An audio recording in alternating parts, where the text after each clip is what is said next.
At this point, we know that around, depending on the literature you look at, 10 to 30% people have some gene that you can target. That forms the basis of what we are trying to do. Get access to patients to that technology, figure out how to develop drugs, and bring it to everybody.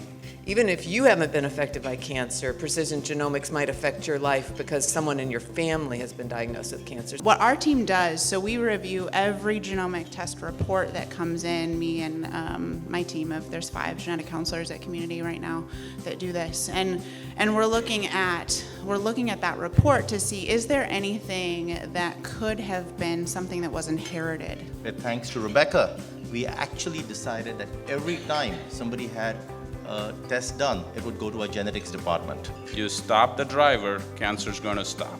So that's the basic concept we are trying to, target here. It's become absolute necessity for patients with advanced cancer to have this testing done and to have the best care possible. There's not a huge fiscal reimbursement for helping people understand. So the tests become inexpensive, more people get them, but then we don't have the infrastructure in the insurers and other things to actually pay for the amount of counseling required. So the fact that community is supporting this, I think, that's one of the reasons it's unheard of, is because it really does take a team of people. We have found that we are affecting patients and their families by finding these mutations that we would not have otherwise identified. So it's really, really validating, really cool. One of the goals is, how do we do it in a smarter way?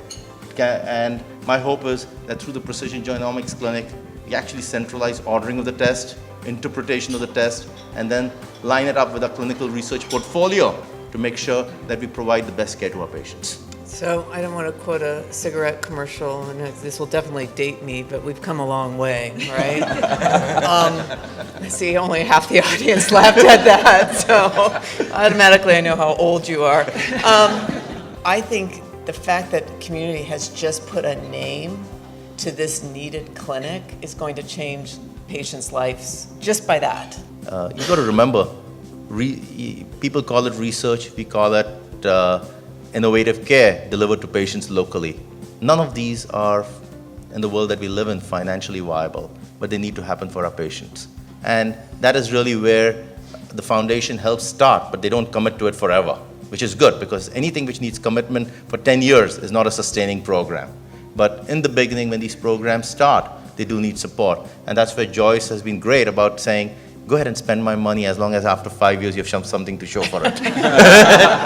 The foundation's going to play an absolute essential role in the success of this clinic. I feel, 5 years down the line, we'll be able to test each and every patient walking through our clinics with advanced cancer with this testing, and able to precisely tell them which drug's going to work best for them.